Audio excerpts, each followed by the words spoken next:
Tổ chức mà ngoài tròn ngoài ta tròn ngoài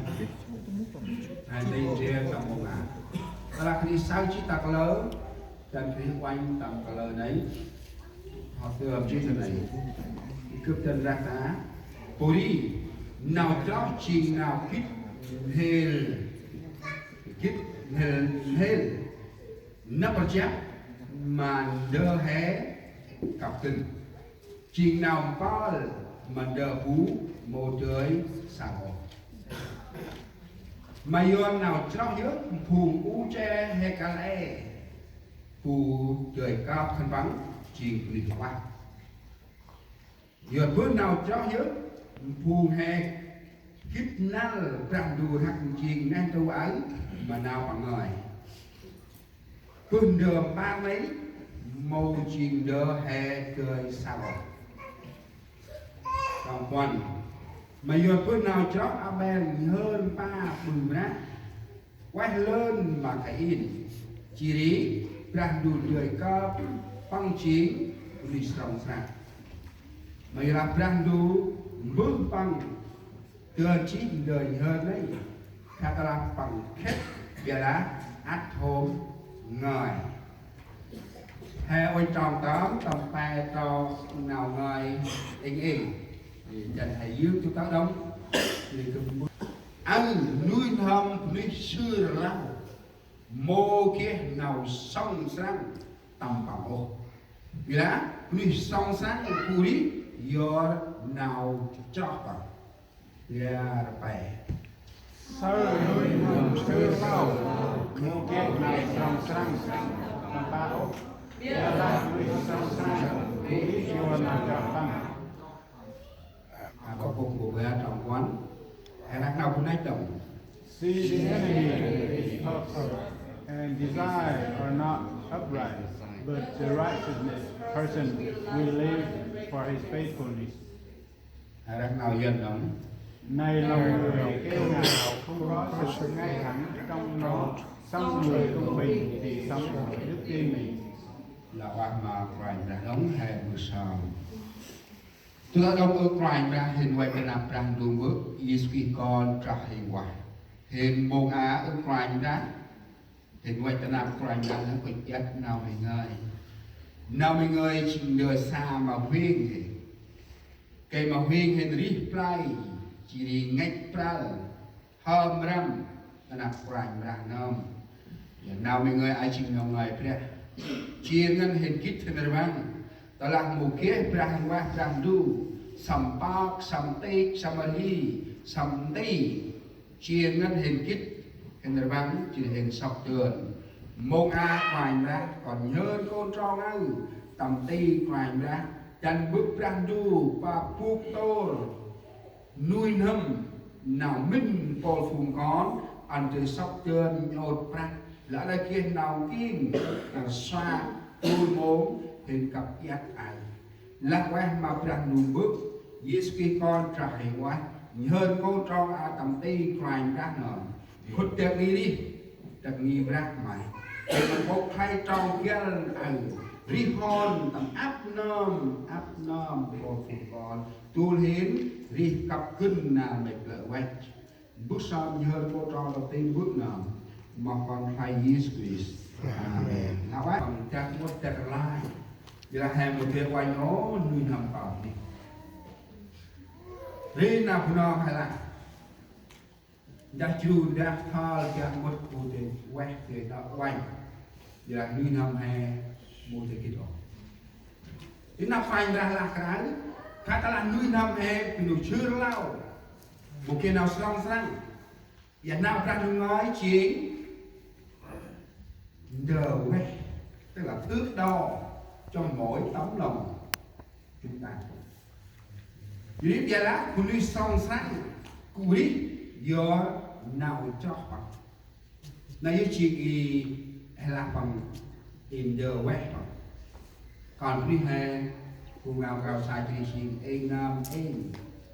nào đi nuôi thầm bà nuôi thầm thơ bà nuôi thầm mà lên bà nuôi thầm hay là bằng giờ là có tấm lòng người, một số anh em có người thì có tấm lòng dễ cảm động, có tấm lòng rất là cứng cỏi, có tấm lòng thì có tấm lòng yêu thương, có tấm lòng thì chúng ta không muốn sống nhiều người. Jadi hasil ke ấp nuôi hâm ra vì là nào trong ngoài chỉ ăn khăn ai mấy chỉ cướp kít mong hè mra đi ta là hay chiến phùng cho mặt quanh ra ta là hay chiến phùng cho mặt quanh ra ở ông nổ hay chiến đi đi tầm nào cho giờ hay chiến đi tầm nào cho hay một người đánh giá nam anh một lần nào đi nàng ai gặp sai gặp có ngân xong ngân quay ngân khơi ngân ta pun besar jadi hai lak pang ini rồi ngân ta bun đa ngân ta bun jadi ka ngân ta bun jadi tak na cái hay nào một quay phu jadi tầm hai na ấp ngân lao lên mà phu đâu giờ nào thằng này là này Elon mà sai ri mặt cụ là hé ri mặt đâu phải nào trước khi lấy rác người khác nhưng phải lấy cái đà ở trong mắt mình trước thì tâm nào dân là rác là mình thấy trong người ta nhưng mà trong mình là cái đà hè non là ri mặt tâm hú đà si tầm mặt hè nó rằng đa si giờ mà nào dân này cái đà và rác rít chiên hay là dân là cái rác là cái đà giờ mà quấn đấy tầm này thì một anh là anh ơi khác ta là hè một là chim là quấn nào hay sáng tâm hú thì anh hay sáng là núi hâm tụi đi xưa lao mô kia nào song sánh tầm bằng vì là con đi song sáng cú đi vô nào chóc tầm đồ sốt rôm còn ngoài trong cơ chân tay lẽ ngồi cú đi tây thì đi vì là mô kia cú đi tới tắt tay két để được mặc đặt đủ nào đồ sốt rôm đó có ra trong cơ chân tay vì là nào ra đủ rong thương giang mà còn đi tắt bằng ăn còn bằng nào còn đi hai gì nó ăn con con nào thì kèm hai kia là một vài năm thì buộc nào hèn tí ôi à kèm mà hé kít nào cho hít mà quàng ra đức tin sống cho Chúa là đức tin như thế nào cho hít mà quàng ra cứ cho ông nào hé nói mà là chiều ngắn Jadi tâm rô sất nào ra đường ơi hẹn đi cường ngoài hẹn đi tầm quan ram phụ nít tầm nào ra ngoài chết hẹn đi nào đi Abraham hẹn đi nào đi Moe hẹn đi nào đi Lot hẹn đi nào đi Noe giờ ai chuyện nào cho lý mà hoàng ra nó hẹn đi nào đi mà Abel nhờ bằng chậm nhờ bằng mà hoàng ra nhưng hai tí phút nào hai tí ra đấy nào cho hít mà phải ra màu nọ ta là màu kết phải ra ăn rê ta là màu kết phải ra tâm đi ta là màu kết phải ra trông bư một ta là màu kết phải ra tay riêng nào cho hít mà phải ra màu nọ ô chỉ nào cho hít mà phải ra một bài nào ô chỉ bây là tầm nào đi chiên hé y hệ ít kia nào cho đi mà phải ra anh hệ nam chỉ tức là muốn có một đời sống đức tin sống cho Chúa một đời sống đó cần phải có đời sống khao khát giờ anh hãy chỉ hiểu mà phải ra hay hăng từ ngoài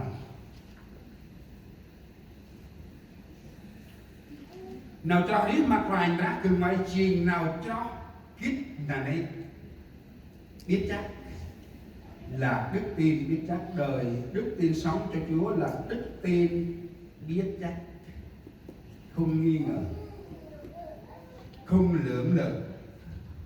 màu bí quá, màu vượt vừng. Anh hãy kích thế này đấy, nào hãy cho. Anh hãy ô tên ấy, nào hãy cho. Mô là hay là nào cho ai chứ mà hãy một cái nào cho yêu. Thì hãy kia nào cho, vậy là hãy kia mà kia nào cho. Thì hãy đi chi đi, tăng năm quanh ra hiệu hơi. Mô chi cái điều cho mình mà hãy nằm lại. Hãy thầm có là hãy nằm đặt quanh ra mà nào cho kiếp này. Dần thì là chúng ta phải hứa nguyện đức tin mình với Chúa như thế nào. Không hết mình tâm nào ngờ tụi này nào dần thì là sự hứa nguyện đời sống chúng ta. Đức tin sống, muốn có một đức tin sống cho Chúa còn phải biết rằng đức tin biết chắc và hứa nguyện đời sống thuộc linh chúng ta mỗi ngày với Chúa như thế nào. Một anh ra ông nô tròn ngay cô đi nào cho chiến nào kích thế nắp bật chắc mình đỡ hé cặp kinh tâm nào dân thì là. Và đức tin là sự biết chắc vững vàng của những điều mình đương trong mong mà nào thề cặp kinh. Nào ai chịu pruông ngoái tâm nào hề đi chiên mặc lại là cứu nô hề cho. Nào cho chiến nào kích nên nế nắp vào chân. Đô là hề ơi kết nào cho kích nên nế mà nào hề nấy chỉ anh hề kích nào cho tâm hề. Và bà của mình là hề cho mặc lại là cho chi bà hề cho tâm lạc xa kia mình bước ôm cho mặc lại ra thì hề tay quan tâm nặng xa cùng cho. Tức là chuyên dân thì là này, chúng ta lớn lên trong gia đình tìm Chúa nhưng mà đời sống mỗi cá nhân trong gia đình đó mới là quan trọng. Đời sống thuộc linh mỗi cá nhân ở trong gia đình điều đó mới là cần thiết. Không cần thiết cha mà tin Chúa năm nào, nhưng mà đời sống thuộc linh mỗi người chúng ta trong gia đình đó có đức tin sống cho Chúa hay không mới là quan trọng. Một hai ô ta làm miệng bự hay cho mặc rành ra cho năm. Và thì khai ngăn nào đi chiên hé tầm rành ra là nữa chiên nào đi chiên hé mặc rành ra nào đi chiên hé nó thì khai là hay một là ở cực mỹ cực cho chí mặc rành bự cực cho chí mặc rành là cực cười hành nghiệp ra nuôi một người một gặp đống một video nào này một hai nào thì tấm một cái niệm bước cực cho một vài là năm 62 cực mọi thế mọi kun thì bằng lạc ên rằng còn hoặc là hai mùi cho một vài là